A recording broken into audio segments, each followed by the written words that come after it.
Despierta. ¿Sabes qué día es hoy? Vas a transformar al mundo haciendo lo que amas. Vas a cambiar las reglas del juego. Vas a mover a otros.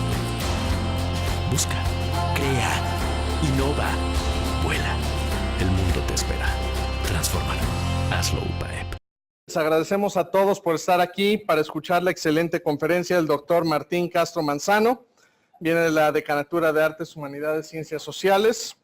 El doctor es licenciado en Filosofía y maestro en Inteligencia Artificial por la Universidad Veracruzana y doctor en Filosofía de la Ciencia por la UNAM.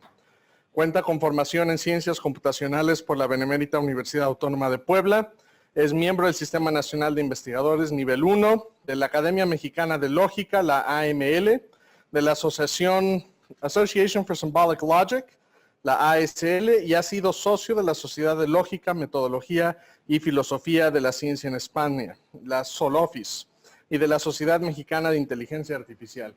Pues muchas gracias, doctor. Muchas gracias. Les agradecemos a todos por estar. Si no se han apuntado online todavía, tienen todo el tiempo de la conferencia para apuntarse a través de ideas.org.mx en registro, y con tal de que hayan puesto su nombre y su firma, les llegará en el futuro un correo de que ya pueden descargar su constancia de asistencia. Muchas gracias. Gracias. Pues buenos días. No sé qué tan excelente vaya a ser la conferencia o la plática. Lo que les vengo a presentar es una serie, un conjunto de avances de un proyecto de investigación que tiene pues varias líneas terminales. El proyecto a grandes rasgos es sobre lógicas de términos y tiene que ver con, o más bien, hay tres aspectos que me interesan de las lógicas de términos, y son los árboles, los diagramas y los programas. Y voy a tratar de mencionar algunos de ellos brevemente. Y para empezar, me gustaría recuperar eso que decía un filósofo estadounidense, Fred Summers, al final de una autobiografía intelectual, cuando dice que las lógicas de términos volverán a ser las lógicas de las escuelas. La situación es que hoy, cuando estudiamos lógica o cuando enseñamos lógica o cuando hacemos aplicaciones de la lógica, ya no pensamos en términos de las lógicas de términos. Lo que hacemos es estudiar otro tipo de lógicas, ¿no? Es decir, hemos de algún modo abandonado las lógicas tradicionales. Pero el proyecto de Summers lo que pretende mostrar es que a lo mejor no deberíamos hacer eso, y posiblemente, si nos ponemos a revisar la historia, podríamos recuperar las lógicas de términos. Entonces, para eso me gustaría presentar algunas ideas muy sencillas. Esto que está aquí es un ejemplo de una inferencia que se llama apodíctica, ¿no? Y entonces es una inferencia aparentemente muy sencilla, y lo que hay que preguntarnos es si eso es una inferencia correcta o incorrecta. Es decir, si de las premisas podemos concluir realmente la conclusión. Y en efecto podemos ver que no, ¿no? ¿Por qué? Porque, por ejemplo, podríamos haber reemplazado el término humanos por reptiles, e igual de premisas verdaderas habríamos llegado a conclusiones falsas, ¿no? De que todos los mamíferos sean seres vivos y de que todos los reptiles sean seres vivos, pues no se sigue que todos los reptiles sean mamíferos, ¿no? Y sin embargo, tenía la misma estructura que la anterior, ¿no? Solamente hemos reemplazado un término, el término humano por reptil. Pero ahí la cosa no es tan complicada, porque si lo vemos, aquí decimos todos, todos, todos, y aquí decimos son, ¿no? Es una inferencia, podríamos decir, un tanto trivial. Pero, por ejemplo, ¿qué pasaría con esta, no? ¿Esta inferencia sería correcta o sería incorrecta? Podemos concluir con legitimidad que algunos autos caros no son híbridos, porque pocos carros son híbridos y los carros son caros. No, algunos de ustedes quizá ya podrán darse cuenta de que esa inferencia en efecto es correcta, ¿no? Pero ya no es tan trivial como la anterior. Ya hay una complejidad mayor, porque aquí ya estamos poniendo cuantificadores como pocos, ¿no? ¿Y qué tan pocos son pocos, no? Ahora, por ejemplo, esta, ¿no? Esta todavía es menos trivial, ¿no? Todos menos 3 actores tienen más de 18 contratos. Como mucho, 8 niños no son actores y exactamente 6 contratos no son lucrativos. Pues por lo tanto, todos excepto 11 niños tienen más de 12 objetos lucrativos, ¿ok? Y la pregunta es si eso es correcto o incorrecto. ¿Qué pensarían? Así a grandes rasgos. Bueno, resulta que esta es correcta, ¿no? Pero ya la trivialidad, ya se nos olvidó la trivialidad. Esta diferencia ya no es nada trivial. Porque aquí ya no solamente estamos mezclando cuantificadores como los anteriores. Tenemos, por ejemplo, relaciones, tener más, tenemos excepciones, tenemos cuantificadores de exactitud y tenemos números, ¿no? O sea, esto ya se vuelve todavía un poquito más complicado. ¿Y qué pasaría, por ejemplo, con esta? Aquí la diferencia está en el uso de este tipo de operador, que se conoce como un operador modal, ¿no? ¿Y qué pensaríamos? ¿Que ese es correcto o que es incorrecto? Es interesante. Vamos a verla más adelante. Entonces, ¿por qué puse estos ejemplos? Porque los quiero dejar con la idea de que la inferencia realmente no es una cosa tan trivial y que hay cosas que son más o menos complicadas. Sin embargo, cuando solemos analizar este tipo de fragmentos de discurso, lo que solemos hacer es usar lenguajes de primer orden. Sin embargo, el uso de sistemas de primer orden no necesariamente está bien justificado o no necesariamente es el que mejor va a funcionar. Entonces, este proyecto de lógicas de términos, árboles, diagramas y programas tiene que ver justamente con ese tipo de artículos del lenguaje o ese tipo de fragmentos de discurso que a mí me parecen muy problemáticos porque no estoy tan seguro de que las lógicas que usamos actualmente sean tan buenas para modelarlo. Y me parece que, como quería Fred Summers, a lo mejor necesitamos recuperar las lógicas de términos otra vez. Pero claro, como toda recuperación, también es una superación, ¿no? Es decir, no nos basta con lo que ya sabíamos, ¿no? Tenemos que sacar cosas nuevas. Y el plan entonces para presentar estos avances del proyecto es el siguiente. Voy a hablar un poco de lo que a mí me gusta llamar la visión heredada de la lógica, o en otras palabras como el dogma de la lógica, ¿no? Después voy a presentar brevemente en qué consiste la Term Functor Logic, que sería como el sistema básico que voy a asumir. Y después voy a presentar un método de prueba de árboles, que se acaba de gestar durante este año. Después voy a hablar de la lógica natural de Larry Moss, por un problema muy interesante. Todas las inferencias que mostré al principio son inferencias del lenguaje natural, no son inferencias que realmente ocurran en las demostraciones matemáticas o en las demostraciones de lógica pura, son lenguaje natural.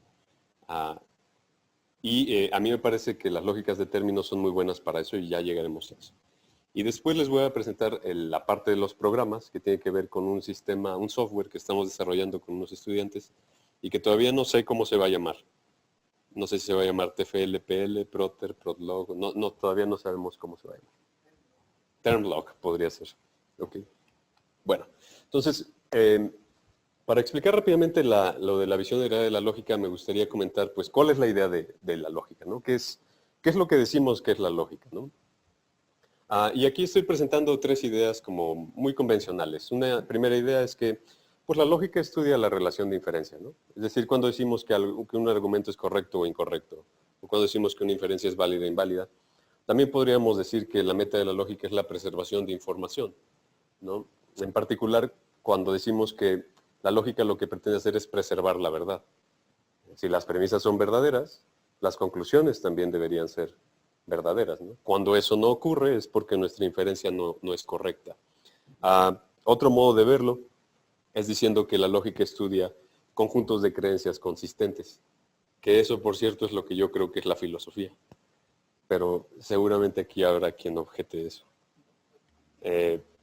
Ahora, la cuestión es que esta idea de lógica suele,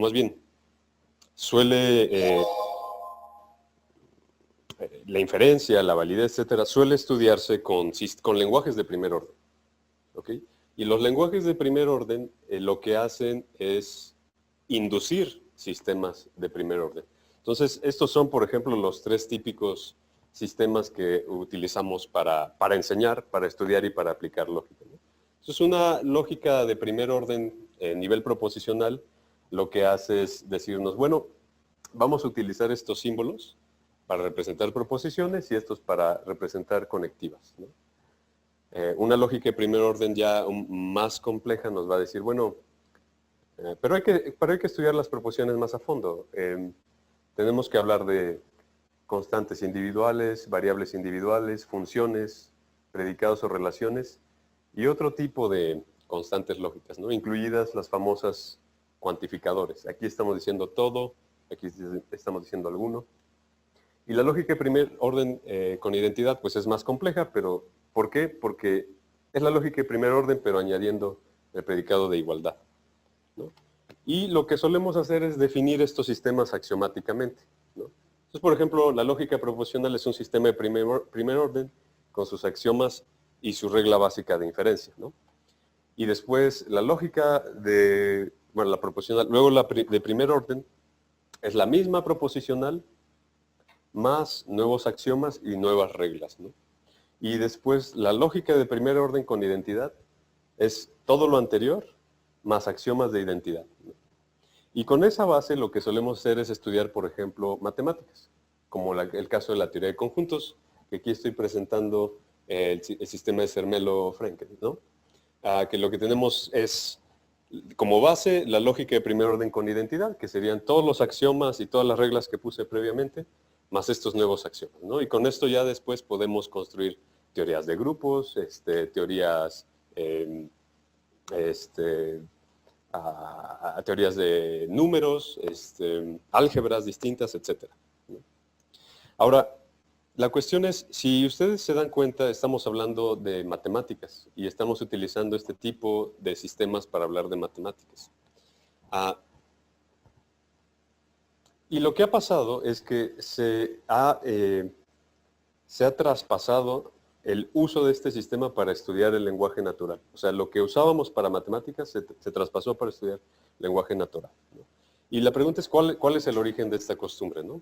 Bueno, pues podríamos poner algunos culpables, ¿no? ¿Quiénes han sido como los culpables del origen de esta costumbre? Y uno de ellos, pues, es Bertrand Russell, ¿no? Quien popularizó la idea, hablando de Leibniz, popularizó la idea de que las limitaciones del programa lógico tradicional o silogístico se debían a analizar a las proposiciones como si fueran términos, como el término sujeto, el término predicado, unidos por una cópula, ¿no? Como decir, por ejemplo, todo hombre es mortal. Tengo el término hombre, tengo el término mortal y tengo la cópula, ¿no? Y Russell lo que dice es, pues eso estaba cool antes, ¿no? Pero ahora ya hemos avanzado y miren los problemas. Ni siquiera podemos representar algo como Sócrates y Platón son amigos, ¿no? Entonces, lo que dice Russell es que el problema de la lógica tradicional o terminística, las lógicas de términos, es que no son muy buenas expresivamente. Por ejemplo, aquí estamos diciendo, todo hombre es mortal. Así lo representaríamos con una lógica terminística y así lo representaríamos con una lógica de primer orden, que ya es más moderna, ¿no? Y ya cuando queremos decir algo como Sócrates es hombre, ¿no? Pues lo podríamos representar así, pero incluso ya empiezan a haber dudas, porque hay gente que dice no estamos tan seguros. Pero si lo representamos en primer orden sería muy fácil, ¿no? Sócrates tiene la propiedad de ser hombre. Pero si ya quiero decir algo como Sócrates y Platón son amigos, eso ni siquiera se nos ocurre cómo hacerlo aquí, pero es muy fácil hacerlo aquí. Y si después yo quiero hacer algo como esto, que esto ya es una inferencia en lenguaje natural, ya es todavía más complicado porque aquí ni idea de cómo hacerlo. De hecho, este ejemplo de aquí es muy famoso, es el famoso ejemplo de Augustus de Morgan, ¿no? Para justificar que uno de los grandes problemas de la lógica tradicional es que no puede hablar de relaciones, ¿no? Sin embargo, en la lógica de primer orden es muy fácil hacerlo. Bueno, aparentemente. Carnap, otro filósofo de la misma tradición de Russell, generalizó la consideración de Russell a toda lógica tradicional, al sostener que la única sintaxis disponible en las lógicas tradicionales es predicativa, o sea, literalmente sujeto, cópula, predicado. Pero eso genera problemas porque no solamente no podemos representar proposiciones singulares. Singulares es como cuando dije la de Sócrates es hombre, ¿no? o relacionales, que es como esta de aquí, ¿no? La relación aquí es tener cola, ¿no? Y compuestas, ¿no? Por ejemplo, una cosa como apuestas o ganas, es una cosa muy sencilla de expresar. No queda claro cómo podría ser en sí logística, sin embargo, en primer orden es muy fácil hacer, ¿no? Ese es el origen de esa costumbre, ¿no?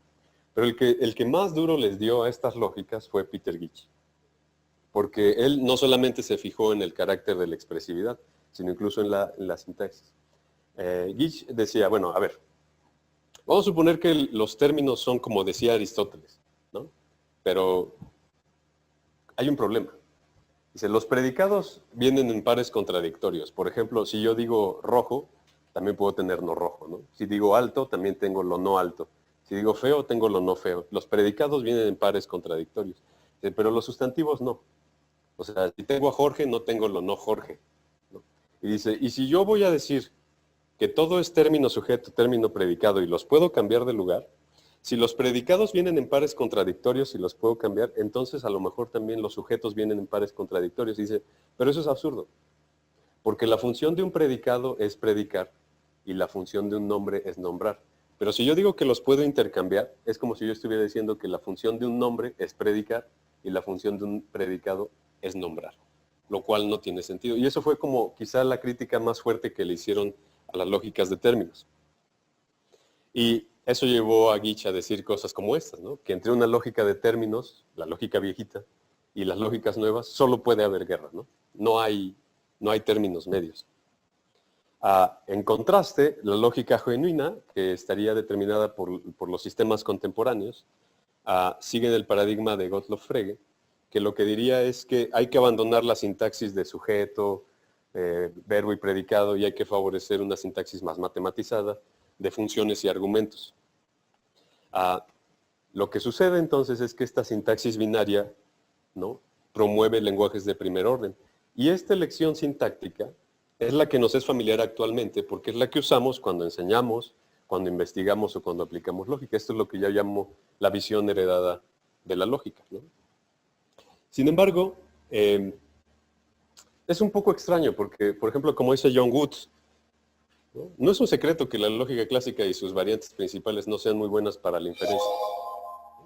O sea, y eso es, ¿por qué es así? Bueno, porque en primer lugar el razonamiento humano no era el objetivo específico de estas lógicas. Estas lógicas no fueron diseñadas para estudiar el razonamiento en lenguaje natural. Fueron diseñadas para pacificar las paradojas matemáticas. Y Bar-Hillel, por ejemplo, todavía es más duro, ¿no? Es lo que yo llamo el reto de Bar-Hillel, ¿no? Dice, y aparte dice, ¿no? Es uno de los grandes escándalos de la existencia humana, ¿no? ¿Cuál es ese gran escándalo de la existencia humana? Que la lógica ha logrado hacer un montón de cosas y sin embargo no logra evaluar bien argumentos muy sencillos del lenguaje natural. Por ejemplo, imaginen que yo dijera lo siguiente. Sócrates educó a Platón con un diálogo, ¿ok? ¿Ustedes estarían dispuestos a concluir que Platón educó a Aristóteles con un diálogo? ¿Ustedes estarían dispuestos a concluir que Platón educó a Aristóteles? Suena muy razonable, ¿no? Si lo educó con un diálogo, pues entonces lo educó. No importa con qué haya sido, pero lo educó, ¿no? Y sin embargo, esa inferencia así de sencilla, esa no es válida en lenguaje de primer orden, ¿no? Entonces lo que dice Bar-Hillel es, pues eso es un escándalo. O sea, no puede ser que una cosa tan sencilla como esa no la puede hacer. Sí, puede hacer muchas otras cosas, ¿no? Pero ¿por qué no puede hacer esto? Y por ejemplo, Peregrini y Svoboda dicen, bueno, es que cuando nos preguntamos de qué trata la lógica tiene que ver con las reglas constitutivas de ciertos lenguajes, ¿no? ¿Y de qué tipo de lenguajes estamos hablando? De lenguajes naturales, ¿no? Larry Moss, por ejemplo, dice que la razón de ser de la lógica es el estudio de la inferencia en un lenguaje, ¿no? En efecto, como dice Peregrini, ¿no? O sea, si vamos a hablar de que algo es lógico, no puede ser simplemente un sistema de reglas nada más. Y para eso podríamos tener un ajedrez.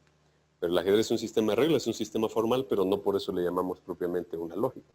Para que algo sea una lógica debería estar modelando algo en un lenguaje, ¿no? Bueno, en ese contexto, lo que hace Summers, a partir de los 60, es tratar de recuperar las lógicas tradicionales para hablar otra vez de lenguaje natural, inferencia en lenguaje natural. Y más cerca de Aristóteles que de Frege, Summers estaba preocupado por cómo razonamos. Entonces decía, a ver, si yo tengo este par de enunciados aquí, es como muy inmediato que vemos una contradicción, ¿no? O sea, si yo digo que los perros son animales, suena raro que yo diga que alguien que ama a un perro no ama a un animal, ¿no? Suena perfectamente contradictorio. Y claro, la lógica de primer orden diría, pues claro, nosotros en la lógica de primer orden también lo podemos ver, ¿no? O sea, en la lógica de primer orden podemos ver que aquí hay una contradicción. Pero para eso primero las represento, ¿no? Y estoy siendo explícita, estoy caricaturizando explícitamente esto porque quiero ilustrar algo. Es extremadamente compleja esta representación para decir una idea tan sencilla como alguien que ama a un perro no ama a un animal, ¿no? Y ahí está la demostración de que en efecto son contradictorios. Y ahora resulta que para entender el fenómeno tengo que hacer algo mucho más complicado, ¿no? Esto es todavía mucho más difícil que entender el fenómeno de la contradicción que había entre decir que todo perro es animal y alguien que ama a un perro no ama a un animal. Claro, cuando ya uno se acostumbra a ver estas demostraciones, pues ya las puede visualizar, ¿no? Pero no es, ¿dónde está lo natural ahí, no? En cambio, lo que va a tratar de hacer Summers es recuperar una sintaxis más sencilla para tratar de ver esa naturalidad que sentimos. Summers entonces desarrolló un álgebra de términos y el resultado fue la Term Functor Logic, que prácticamente lo que hace es representar estas ideas básicas con menos y con más. Pero si ustedes lo notan, la complejidad se reduce bastante, ¿no? Para empezar, ya no estamos utilizando mayúsculas y minúsculas. Ya no estamos utilizando 1, 2, 3 símbolos distintos. Y además no estamos utilizando esta noción de variable, ¿no? La complejidad se reduce bastante. Eso ya parece ser un tipo de ventaja. Y la otra ventaja es que este método tan sencillo ofrecer un método de decisión para saber cuándo una inferencia es correcta o incorrecta, simplemente pensando en estas dos ideas. Sumas, ¿no? Si voy a utilizar más y menos, pues creo que lo más fácil sería sumar, ¿no? Y en efecto, lo que dice Summers es, bueno, una inferencia va a ser válida. Uno, si la suma de las premisas es algebraicamente igual a la conclusión, y si el número de conclusiones con cantidad particular es igual al número de premisas con cantidad particular. Por ejemplo, esta es una inferencia muy sencilla, ¿no? Y debería ser válida, ¿no? ¿Y qué dice la estrategia de Summers? Pues hay que sumar. En efecto, si yo sumo menos h más m más s más h, menos h y más h se van a cero, ¿no? Y me van a quedar nada más el más s y el más m, y eso es justamente lo que tengo en la conclusión. Pero no solo eso, no solamente puedo hacer inferencia con proposiciones singulares, también puedo hacerla con relacionales. Y decir, pues como algunos caballos son más rápidos que algunos perros, y los perros son más rápidos que algunos hombres, pues por lo tanto algunos caballos son más rápidos que algunos hombres, ¿no? Y ahí ya tengo relaciones, pero sigo haciendo lo mismo. Por ejemplo, si yo aquí sumo estas dos, ¿no? Este menos P se va a ir con este más P, ¿no? Y esto que está aquí va a pasar en este lugar. Y cuando sume eso con este, me va a quedar este de acá.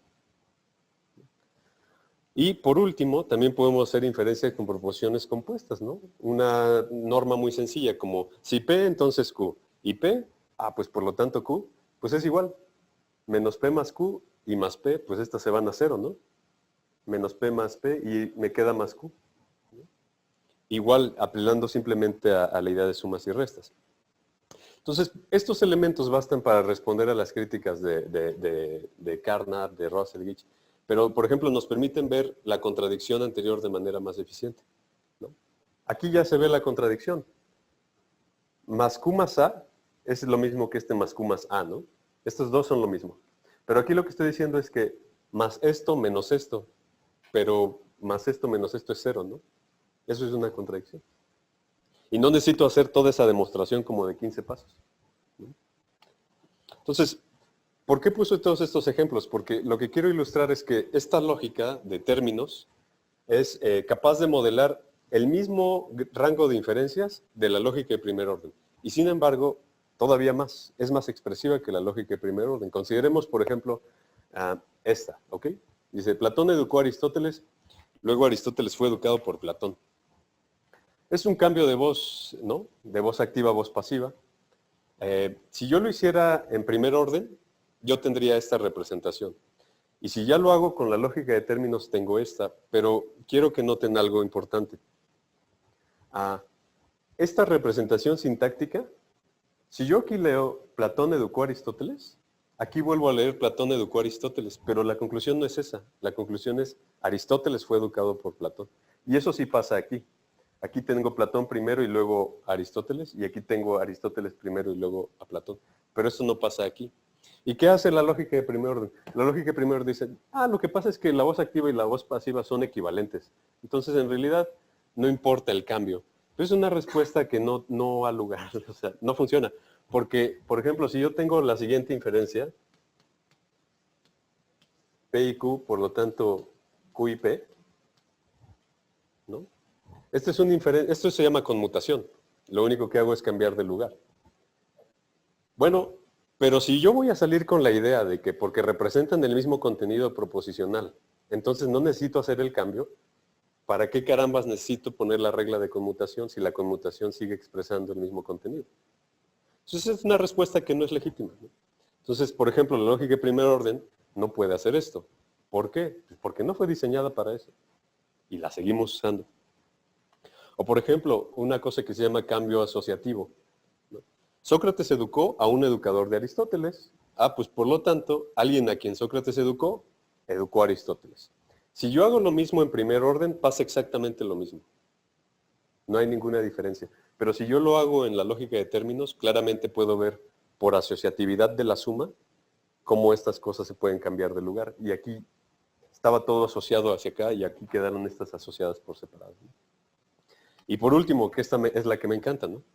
Platón educó a Aristóteles con un diálogo, luego Platón educó a Aristóteles. Claro, ¿no? Sin embargo, si esto lo hago en primer orden, tendría que hacer esto. Pero esto no funciona, porque aquí, si se dan cuenta, esta relación tiene tres términos, ¿no? La P, la A y la X. Y aquí mágicamente a la misma relación le quité la X. ¿Y eso cómo? ¿No? Y sin embargo, si lo hago en la lógica de términos, eso sale súper rápido. Entonces, lo que quiero mostrar con estos ejemplos es que este sistema de términos no solamente preserva las mismas inferencias que la lógica de primer orden, sino que preserva más. Y en particular, más bien, permite más.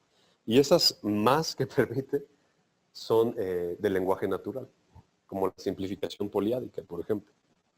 Ahora, otra ventaja es que tratando con términos ganamos más expresividad. Por ejemplo, con cuantificadores intermedios o subjetivos, ¿no? Como mucho, poco, la mayoría, casi todos.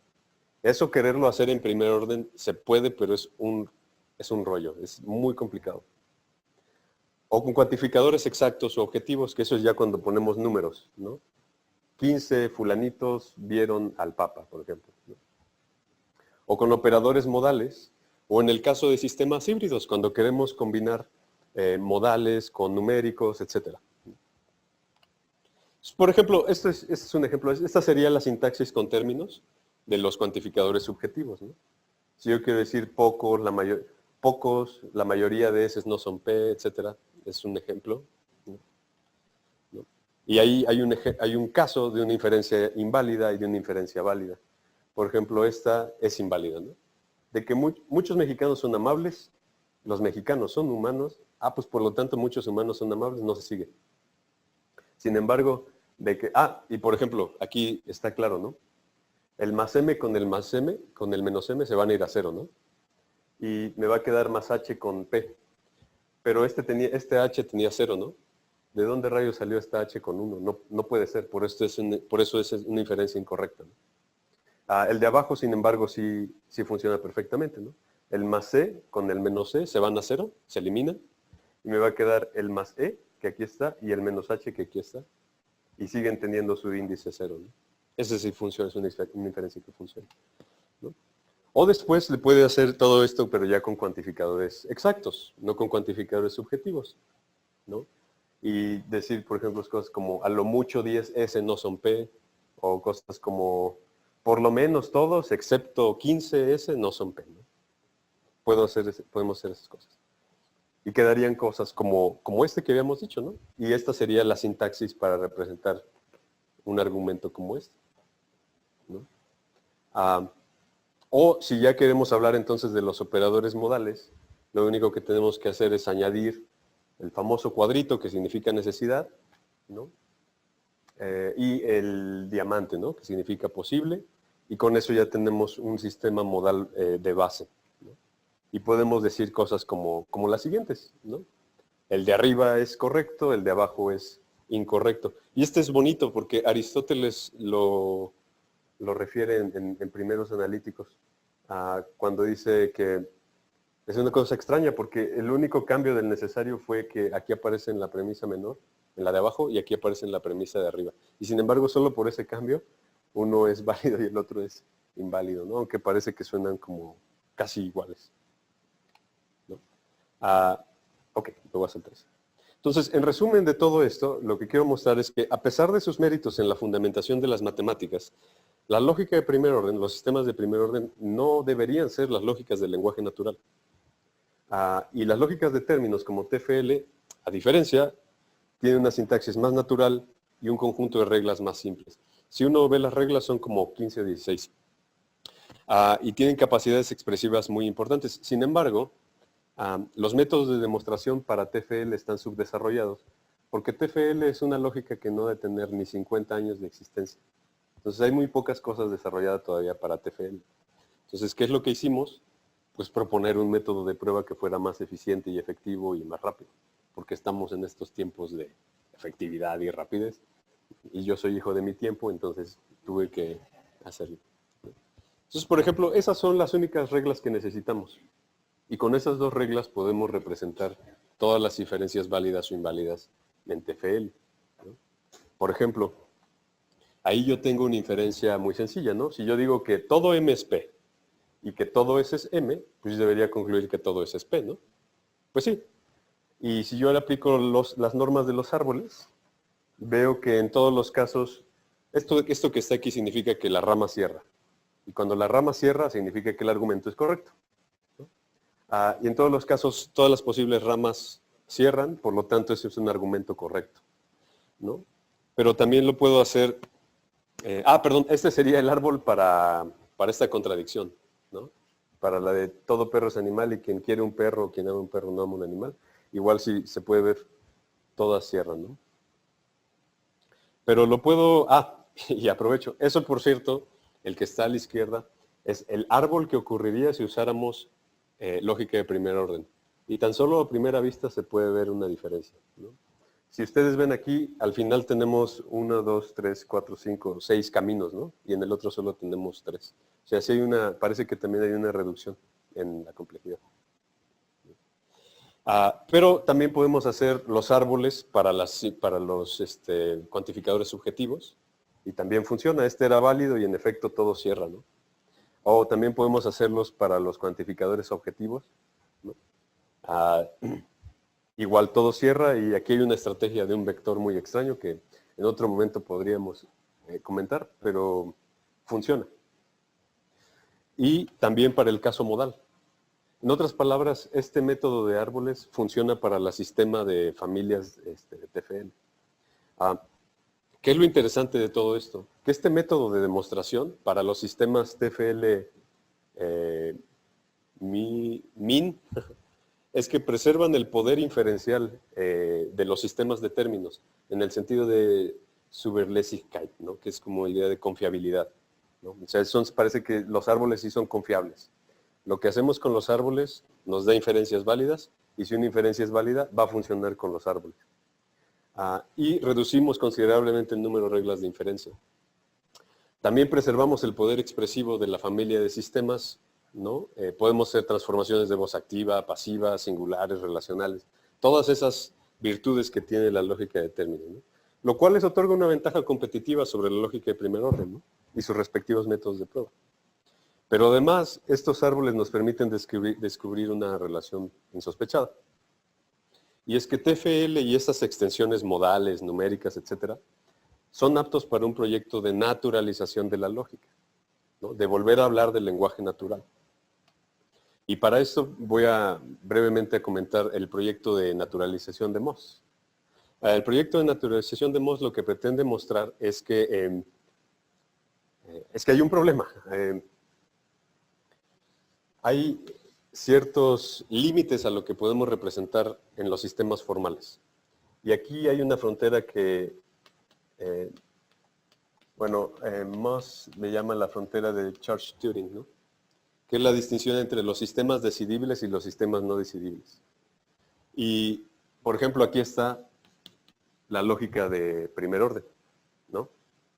Y es una cosa muy extraña porque estamos utilizando una lógica indecidible, o más bien semidecidible, para tratar de representar lógica en lenguaje natural.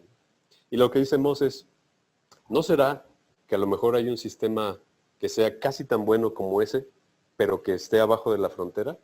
Entonces lo que hace Moss es que empieza a recuperar varios sistemas y empieza con un sistema que se llama A y otro que se llama S. Y A y S son la silogística de Aristóteles tradicional. ¿Y qué es lo que está mostrando con eso Summers? Que estos sistemas que están aquí están fuera del problema de la decidibilidad. ¿Qué problema tienen? Que su expresividad es muy poca. No expresan mucho. En efecto, eso fue la crítica original de Russell, que no puede expresar muchas cosas. Es lo que dice Moss es, ¿qué podría haber aquí? Esta es la frontera de Aristóteles, ¿no? De los sistemas tipo Aristóteles. Lo que hace Summers es construir una jerarquía, Moss, es construir una jerarquía de sistemas aquí. Y ahorita vamos a ver por qué TFL viene a cuento. Dice Moss, bueno, ¿cuál sería el sistema más sencillo? Pues el sistema más sencillo es el que tiene estas dos ideas. Todo PSQ y algún PSQ. Pues es la silogística sin términos negativos. La silogística positiva, ¿no? Y tiene sus reglas de inferencia. Pero cuando yo vi esto dije, ya me empieza a asustar, porque una de las razones por las cuales desarrollamos los árboles es porque no queríamos estar trabajando con 16 o 20 reglas. Entonces cuando empiezo yo a ver 1, 2, 3, 4, 5 reglas solo para los sistemas más básicos, me empiezo a asustar porque digo, otra vez parece que se va a complicar, ¿no? Y después el siguiente sistema es el S-DAGA. Cuando Moss utiliza las dagas, está diciendo que le va a meter los fragmentos negativos. O sea, ya no nada más voy a decir algún PSQ, ya también voy a poder decir cosas como algún P no SQ. Y Moss demuestra que ese sistema sigue estando debajo de esta línea. Perdón, me equivoqué. Y si se dan cuenta, ya aumentaron las reglas, ¿no? Ahora tenemos también reglas para los términos negativos. Entonces, conforme vamos creciendo en este sistema, ¿no? Ahora tenemos el S-DAGA, conforme vamos subiendo, ¿no? También va incrementando el número de reglas. Y después decimos, bueno, pero también tenemos los sistemas relacionales, el sistema R y el sistema R-DAGA. Entonces, estos deben estar un poquito más arriba todavía. Y así, Moss construye su sistema y a las reglas anteriores hay que añadirle estas dos. Y después están el sistema RC y el RC-DAGA, que es añadir otras cláusulas de relación. Y entonces a las reglas anteriores hay que añadirles más reglas, etc. Y al final lo que Moss dice, bueno, lo que tenemos entonces en la jerarquía de sistemas es más o menos esto. Tenemos aquí la silogística tradicional, está muy abajo, es un sistema muy básico.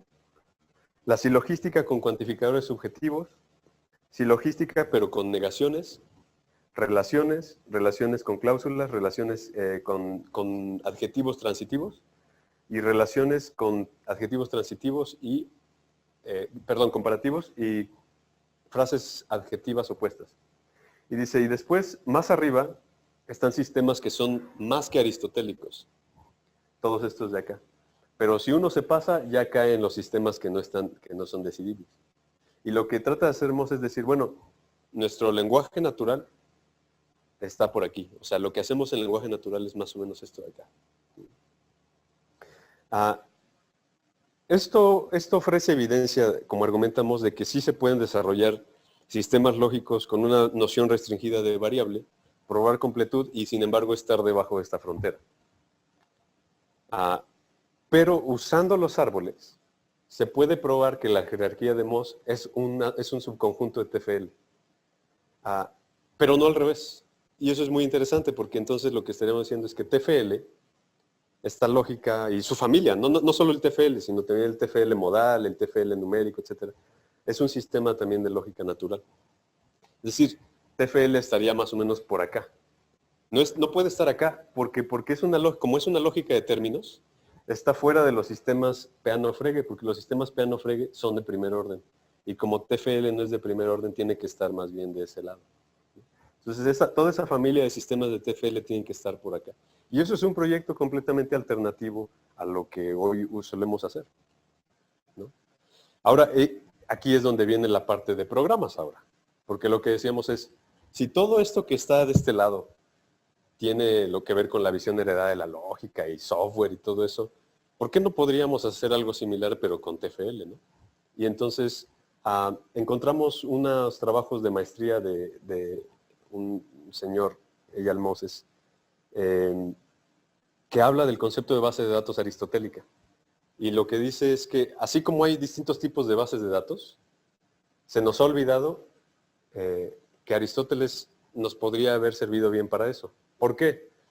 Porque, de nuevo, las bases de datos que hoy usamos son de primer orden. Y lo que dice él, ¿por qué vamos a usar bases de datos de primer orden si no están hechas para el lenguaje natural? Y si nuestras bases de datos van a ser en lenguaje natural. Entonces, ¿qué ventajas tienen las bases de datos aristotélicas? Bueno, o más bien, ¿cuál es el desideratum, ¿no? O los desiderata. Ofrecer explicaciones en lenguaje natural, ofrecer inferencias aductivas, ofrecer inferencias implícitas. Entonces, Moses lo que hizo fue desarrollar una sintaxis para tratar de representar eso. Y aquí es donde viene la diferencia entre la sintaxis de Moses y la que nosotros estamos proponiendo. Si ustedes se dan cuenta, aquí al final lo que está haciendo es lo mismo que hace la lógica de primer orden, porque vuelve a decir función argumento, ¿no? Sigue siendo sintaxis binaria, ¿no? Sin embargo, ya Moses tiene muy clara la idea de que esto ya no sería una base de datos tradicional, ¿no? Entonces, lo que nosotros hicimos fue decir, bueno, hagamos algo similar. Ahorita le pusimos TFLPL, es un nombre muy feo, porque es Term Functor Logic Programming Language, pero a lo mejor le cambiamos el nombre. Y aquí está el ejemplo del Term Functor Logic Programming Language, pero el intermedio, el que tiene cuantificadores subjetivos. Y esta es la sintaxis, ¿no? de ese software. Y me parece que, el video aquí. Entonces, este es un software que estamos desarrollando con uno de los estudiantes que no vino el día de hoy. Pero si se dan cuenta, lo que hacemos es escribir en la sintaxis de términos. Y si queremos decir algo como Sócrates es mortal, pues quedaría de esta forma. Y si yo quiero decir, creo que ese es Fido es un perro. Sí. Okay, pero si se dan cuenta, la diferencia entre una proposición singular y una proposición universal, como la que viene, es ninguna, porque sigue siendo la misma estructura de menos más. No estamos haciendo esto de función-argumento como en la sintaxis de Moses, ¿no? Entonces lo que hacemos es que en un editor de texto cargamos nuestro programa y después lo que hacemos es correr el sistema y el sistema le podemos preguntar qué se puede inferir, qué cosa no se puede inferir, ¿no? Como una base de datos tipo Prolog, pero sin usar sintaxis de Prolog, ¿no? Y nos da las explicaciones, nos da cómo se vería el silogismo, cómo se vería la inferencia, ¿no? Y le podemos añadir datos, le podemos quitar datos, ¿no? Ahí me tardé en escribir, pero, por ejemplo, ahí lo que estoy haciendo es añadirle nueva información a la base de datos. No sé qué le quiero añadir, pero porque son ejemplos, ¿no? Lo que está pasando ahí es añadir nueva información. Y lo que hace es igual deducir lo siguiente. Pero la ventaja de esto es que no está utilizando de base, no está haciendo inferencia de primer orden. Está haciendo inferencia en TFL. En otras palabras, es como si estuviera sumando y restando, ¿no? Bueno, ya lo voy a dejar por ahí. Bueno, y puede preguntar también cosas como cosas negativas, ¿no? En este caso está preguntando qué cosa no es X, ¿no? Puede presentar cosas positivas, cosas negativas, añadir información, quitar información, y ahorita nos faltan otros fragmentos.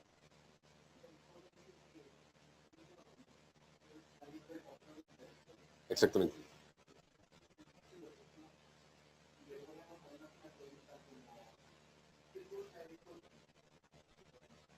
¿Qué cosa es Sócrates? Pero creo que es para la grabación. Bueno. Ok. Simplemente decir que le podemos preguntar qué características tiene Sócrates. Y entonces recupera la información que ya nos dijo sobre Sócrates, que es un nombre, exacto. O sea, que eso no se puede hacer en los sistemas de cálculo modal cuantificado. Sí, eso es cierto, es parte de la inferencia abductiva, ¿no? Ok, entonces voy a dejar por aquí. Bueno, y entonces, ¿qué ventajas tiene este tal TFL-PL? Bueno, abandonamos la sintaxis binaria y entonces no usamos variables ni constantes. Abandonamos la distinción entre hecho y regla y no necesitamos usar el predicado de identidad, entonces nos estamos ahorrando por ahí un algoritmo por ahí.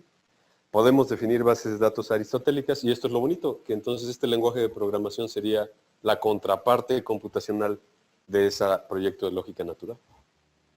Entonces lo que nos tendríamos que preguntar ahora es, bueno, ¿y qué tan bueno es el sistema, ¿no? En términos computacionales? Pues la verdad no lo sabemos porque eso es algo que no hemos hecho todavía, pero si habíamos puesto a TFL por aquí, podría ser que siga por ahí. Lo cual es bonito porque entonces estaría más o menos en un sistema que sería next time, ¿no? O sea, la complejidad sí es alta, pero no tanta, ¿no? O sea, sigue estando dentro de los sistemas que son todavía decidibles, ¿no? Ese es trabajo futuro. A ver qué estudiante se anima a continuar con esa parte, ¿no? Y entonces, como observación final, pues las lógicas de términos, como he tratado de ilustrar, pues por sus capacidades inferenciales, expresivas y computacionales, pues son candidatos bona fide para completar un proyecto de naturalización de la lógica, ¿no? ¿Y en qué trabajo estamos haciendo ahorita? Bueno, estamos tratando de determinar el fragmento probabilista, estamos tratando de ver cómo podría funcionar la inferencia no monotónica, y el software, pues queremos que tenga una interfaz gráfica amigable, ¿no? Porque ahorita pues, no es muy agradable, ¿no? Y el culpable de todo esto es Aristóteles, ¿no? Aristóteles es el que empezó con esta idea y más o menos aquí en este esquema estoy tratando de reconstruir de dónde se ha estado alimentando este proyecto, ¿no? En el caso de Summers con la idea de las lógicas de términos, Leibniz la idea de los diagramas y Beach la idea de volver a pensar o recuperar de nuevo desde un proyecto realista la idea de término, ¿no? En particular, Beach ha influido a Moses, que habla de las bases de datos aristotélicas, Leibniz a Engelbretsen, que habla de los diagramas, y Summers, Mostowski y esas personas pues me han influido mucho en mí para tratar de recuperar este proyecto. Y ahorita pues todo eso está saliendo en algunos estudiantes, ¿no? José Roberto Pacheco, Jorge Ramírez Rico y Ignacio Lozano, ¿no? Ignacio Lozano es el responsable de estar haciendo el software, José Roberto está trabajando en diagramas y Jorge Rico está trabajando en los sistemas numéricos, ¿no? Pues muchas gracias, eso es lo que venía a presentar.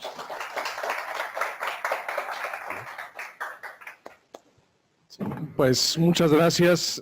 Como estamos transmitiendo en vivo por videoconferencia, si tienen alguna pregunta o comentario, no se les olvide, por favor, empujar el botoncito, se prende la luz verde, nos pueden escuchar y al concluir, volverlo a apagar.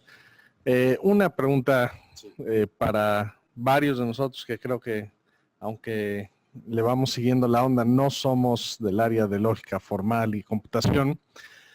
Es intrigante tu ejemplo de los árboles. Cuando estás hablando de las sumas y demás, pues casi uno puede intuir lo que estás haciendo, sí. Pero podría regresarte a tu ejemplo de los árboles y simplemente para los que no somos expertos del área, guiarnos como nos guiaste por la suma okay. Sobre el proceso que estamos viendo en uno de estos árboles. Por supuesto. Gracias. Sí. Las reglas básicas son esas dos.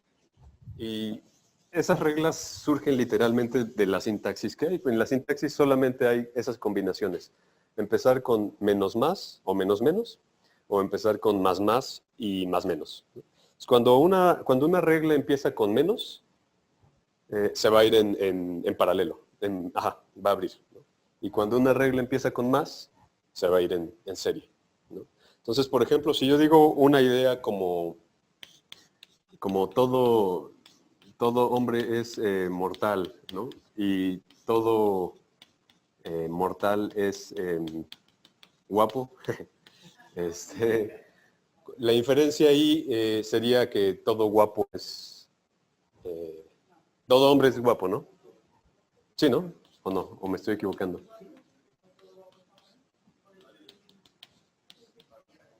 Todo hombre es guapo, ¿no?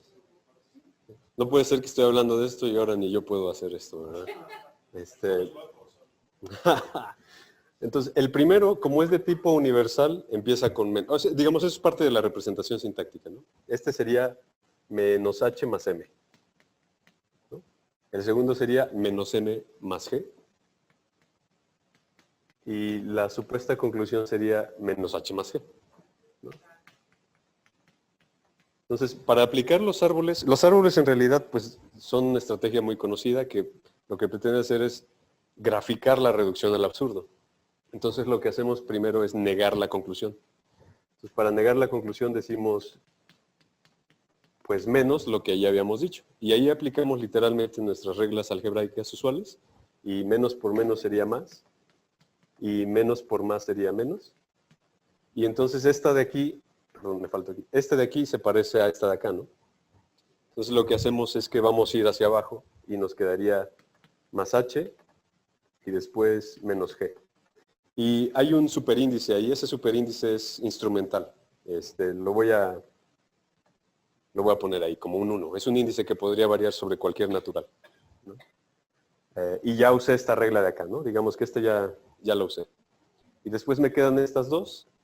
Y estas dos son del tipo que empiezan con menos, entonces van a abrir. Entonces me quedaría de un lado menos h y del otro lado me quedaría más m. Y quedaría menos h y más m, ¿no? Y tiene igual este índice instrumental, pero entonces me doy cuenta que aquí tengo más h y aquí tengo menos h, pero más h y menos h es como si se fueran a cero, entonces esta rama ya cerró. Y después y ya usé esta, ¿no? Y me falta por usar este de acá, que sería menos m en 1 y más g en 1, ¿no? Pero el menos m1 con este más m1 ya cierra, y el más g1 con este menos g1 ya cierra, entonces todo cierra y por lo tanto es válido, ¿no? Entonces, no importa qué tan largo pueda ser la expresión, si uno aplica las reglas, si es válido, al final cierran, ¿no? No sé si eso responde un poquito Sí. O sea, Gracias para gente que es del área, pues es un shortcut Exacto, visual, sí, exactamente. pero es mejor tener un poco de esa visualización externa. Sí. ¿Esto cómo lo aplicas, este tipo de pensamiento, cómo lo aplicas ya para sistemas? Habías mencionado algo de inteligencia artificial y nuevos modelos de cómputo. Lo que estamos, bueno, debería mencionar que el sistema que les mostré, de hecho ya lo estoy abandonando porque quiero hacer otro, pero la idea era, por ejemplo, cuando hacemos bases de datos en tipo Prolog, que sería como, digamos, la lógica de primer orden induce como de manera muy natural lenguaje de programación en Prolog, ¿no? Es como muy natural ver, o muy orgánico ver la relación entre primer orden y Prolog. Entonces, por ejemplo, si yo quiero escribir vamos a suponer que yo digo, más fácil, para que se vea, FOTFL, Prolog, y aquí tengo, le voy a llamar Proter, porque no sé cómo llamarle todavía, ¿no? Pero ese sería como, si yo digo una idea como Sócrates es mortal, si yo digo una idea como Sócrates es mortal, yo diría algo así como MDS, ¿no? En TFL yo diría más S más M. En Prolog yo diría, ay Dios, ya se me está olvidando a mí la sintaxis.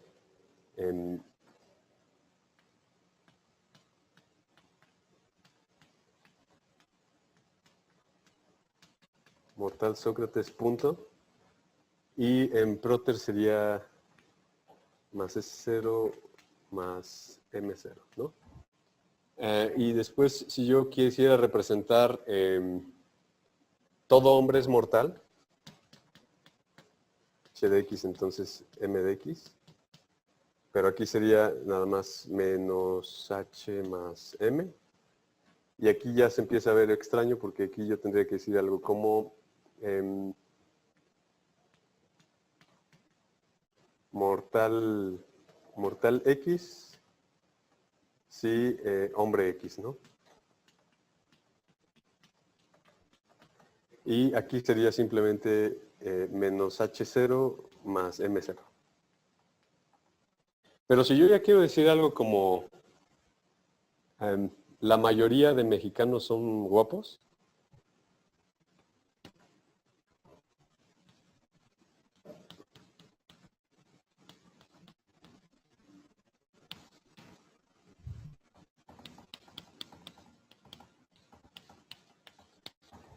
lo que gano es un cierto tipo de expresividad. Entonces, lo que estaríamos diciendo es que con esta nueva sintaxis, no es tanto que se beneficie la inteligencia artificial como tal, sino lo que estamos proveyendo es de un lenguaje distinto para expresar razonamiento en lenguaje natural. Esa sería quizá la... Creo que me tardé mucho para decir eso. Bueno, pero de hecho creo que ese es un tema muy importante porque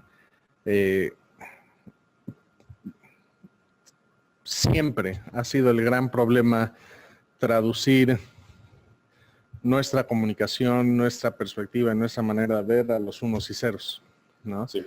Entonces, hasta ahorita ha sido muy fácil, mejor hacer la gran caja negra y nada más decirle que sean redes neuronales artificiales, que salga como salga, que se entrene como entrene, las grandes bases de datos, sale casi magia del aire, ¿no? Son cajas negras de entrenamiento y pues qué padre, funciona, ¿no? Pero están saliendo problemas, ¿no? Como si tu base de datos es no intencionalmente racista, la inteligencia artificial que entrenas para detectar si alguien es un sospechoso puede ser inherentemente racista, ¿no?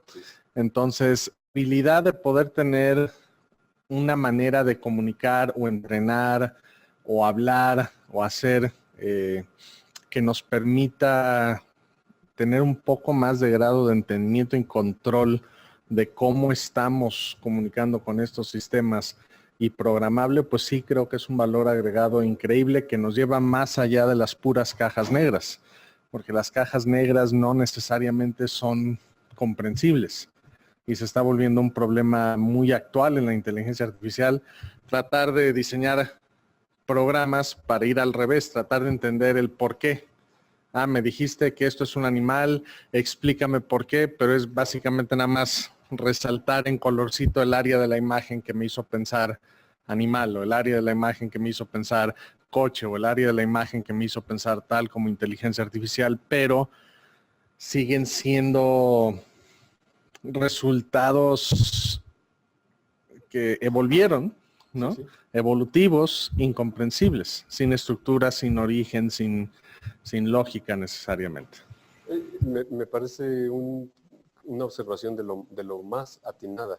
Creo que, como dicen cuando se perdió en la traducción, ¿no? Quedó lost in translation, ¿no? Me parece que esta idea de... Cuando la inteligencia artificial surge así como disciplina, ¿no? No era nada más la idea de optimizar procesos, ¿no? Era la idea también de comprender la... También tenía una matriz antropológica, ¿no? Y fui una vez, fui a un evento y había un estudiante de un doctorado en inteligencia artificial y me decía, es que esto está interesante porque se parece en efecto a un proceso más cercano a la comprensión de la inteligencia, ¿no? Porque lo otro es minimización de funciones, ¿no? Y a veces la minimización de funciones no es propiamente lo que nosotros le llamamos inteligencia, ¿no? Entonces, por supuesto que funciona, pero en efecto algo se quedó perdido en la traducción, porque la idea no era nada más hacer que funcionara más y mejor, sino que también sirviera para entendernos, ¿no? Pero sí. Gracias. Sí, aquí qué bueno que explicas esto, ¿no? Porque si hay un problema fuerte, sobre todo los de habla hispana, para la comunicación científica de los artículos. Cuando se escribe yo como referee reviso, por ejemplo, en español o en inglés, un artículo que viene de Latinoamérica, no sé por qué demonios está todo hecho pelotas, no le encuentran el pie ni cabeza, porque no hay una estructura, por lo menos en la lógica básica, pero en el lenguaje común, ¿no? Y a veces lo ves muy artístico y precioso, pero no te dice lo que te está diciendo, te cantinflea mucho. Sí. Y los resultados son espantosos porque están retache el artículo. Y sobre todo, como decía Johnny, en la traducción. O sea, no lo puedes traducir porque te falta el sujeto, te falta el predicado, no hay un silogismo, no hay una inferencia. Escribieron patas para arriba, entonces tú dices, no es que nos estén discriminando, es que cantinfleamos demasiado para la comunicación. Entonces ese es uno de los problemas graves por los cuales Latinoamérica tiene muy baja producción o comunicación científica, aunque tenga buenos proyectos. Sí. Muchas gracias, Martín. Realmente me pareció muy interesante el proyecto. Solo es una pregunta sobre no solo lo que preserva el sistema, sino las ventajas que podría tener. ¿Cómo maneja el tema temporal? O sea, tocaste el tema, digamos, modal, operadores subjetivos, los cuantificadores objetivos, pero me parece que si metemos el tema temporal puede dar otras ventajas competitivas frente a otros sistemas, ¿no? Y a la vez, digamos que es natural o puede traducir esta naturalidad que tiene nuestro lenguaje siempre hacerse en el tiempo o temporalmente y distinguirse pues de ciertos lenguajes no naturales, podría representar también una economía en la serie de inferencias. Sin duda. Ahí el problema que tengo con lo temporal es que hay dos como grandes betas que quisiera explorar y que todavía no he explorado. Es decir, creo que se pueden, pero como ya funciona una versión modal, y por ejemplo las versiones deónticas y ciertas versiones temporales son modales, yo, por hipótesis, me parece que sí se pueden hacer ciertas cosas, pero creo que va a haber problemas, con ciertas proposiciones va a haber problemas de carácter temporal. O sea, sí va a haber problemas, no creo que sea tan transparente el uso del tiempo es decir, a ver, en algunas cosas es muy claro que va a funcionar. Por ejemplo, cuando yo utilizo operador modal en sentido de siempre y alguna vez, o siempre en el futuro y alguna vez en el futuro, etcétera, ahí no le veo problema porque la parte modal, digamos, funciona como un sistema básico, pero funciona. El problema que yo le veo va a ser a expresiones en lenguaje natural por ejemplo, con conjunciones temporales, ¿no? Como el ejemplo típico de Pepito se casó y tuvo un hijo, por lo tanto Pepito tuvo un hijo y se casó, ¿no? Que suenan raros. Esas creo que al final no estoy tan seguro de que esto se pueda. Pero las otras que tienen que ver con siempre, alguna vez, la mayoría de las veces o en el siguiente, esas no les veo tanto problema. Sí. Gracias. Perdón, se me olvidó decir que el profesor Paniel también ha estado metido en este proyecto, ahí ha estado también. No, pues gracias a la generosidad del profesor Martín. Solo, bueno, me llama la atención un aspecto que se sigue, que hay bueno, a lo mejor para contextualizar a los presentes, una gran controversia, ¿no? sobre ciertos grandes dilemas de paradojas de la lógica clásica, ¿no? No la aristotélica clásica, sino la lógica en general, y una de ellas son los mentirosos, ¿no? O sea, como si siempre digo mentiras y estoy diciendo que estoy diciendo una mentira, entonces estoy diciendo la verdad, etcétera, etcétera. Entonces, parece que, bueno, una de las cosas interesantes que han surgido en la exploración de esta serie de problemas clásicos de la lógica, es que hay como una especie de recomienzo mucho más fresco, ¿no? Como que puede uno empezar a replantear estos problemas sin toda la carga histórica, digamos, de la discusión. Esto es uno de los atractivos, ¿no? Que vemos. Otra cosa interesante que yo quisiera apuntar es el tema de hay una especie de, uno de nuestros estudiantes les platico esto nada más para contextualizar. En la mañana me decía, ayúdame a demostrar que de la imposibilidad de algo se deriva cualquier inferencia, ¿no? Y yo le dije, no, es que, ¿por qué tendría que demostrar eso, no? Y me dice, pues porque, claro, ¿no? Si algo es imposible, de su existencia se sigue cualquier cosa. Digo, pero es que ahí estás asumiendo el principio que llamamos en lógica la explosión. Y si tú la asumes, bueno, pues te comprometes con un montón de cosas que no necesariamente nos comprometemos en el lenguaje natural. Y esto parece desmitificar ese problema, ¿no? Es otra de las ventajas que nosotros vemos en estos sistemas, ¿no? Es una cosa extraña porque ese es un problema que yo veo literalmente con los árboles, porque si yo reviso, por ejemplo, literalmente lo que dice Aristóteles sobre el principio, lo que vamos a ver es que Aristóteles no garantizaría ese principio de explosividad, no necesariamente. Entonces, si yo tengo dos proposiciones contradictorias como menos S más P y más S menos P, si yo le aplico el principio de suma, lo que voy a ver es que me va a quedar algo como más P menos P, o en su defecto, más S menos S. Pero estos son cero, ¿no? Entonces es como parece que no estoy concluyendo nada. Pero es una cosa muy rara porque cuando se hace esto con los árboles sí te dicen que hay algo correcto. Pero la pregunta es, ¿qué es lo que está correcto? ¿Es la conclusión o el hecho de que las premisas son contradictorias? Y me parece que hay una distinción entre decir, se sigue cualquier cosa, y decir, tus premisas son contradictorias. O sea, no hay, ¿no? O sea, exactamente, es como la división entre cero, exactamente, o indeterminado. Sí.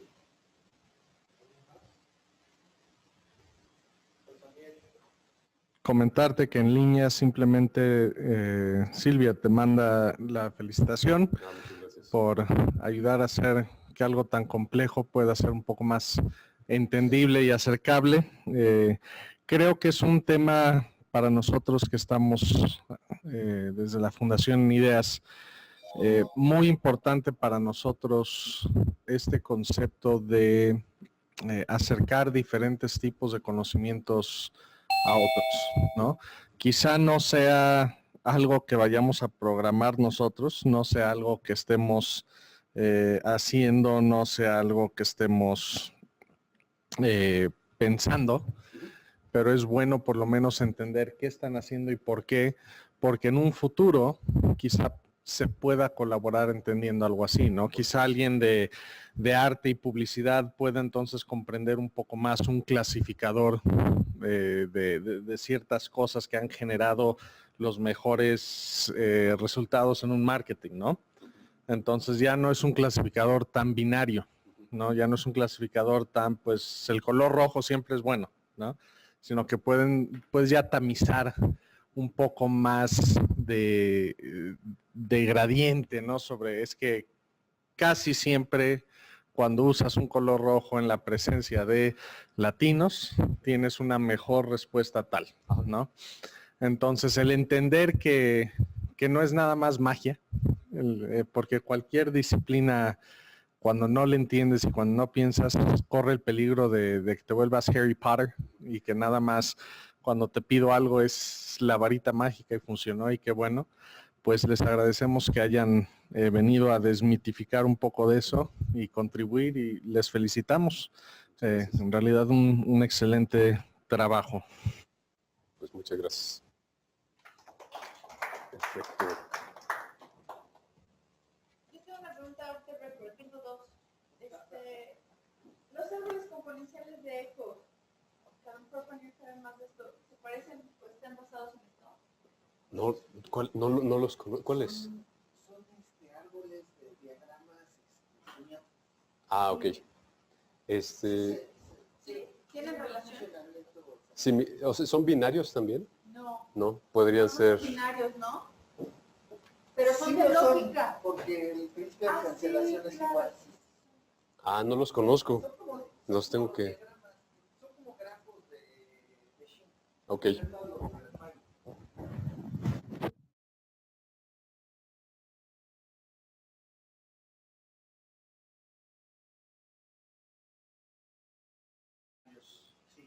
Lo que pasa es que nosotros lo usamos para generar conceptos.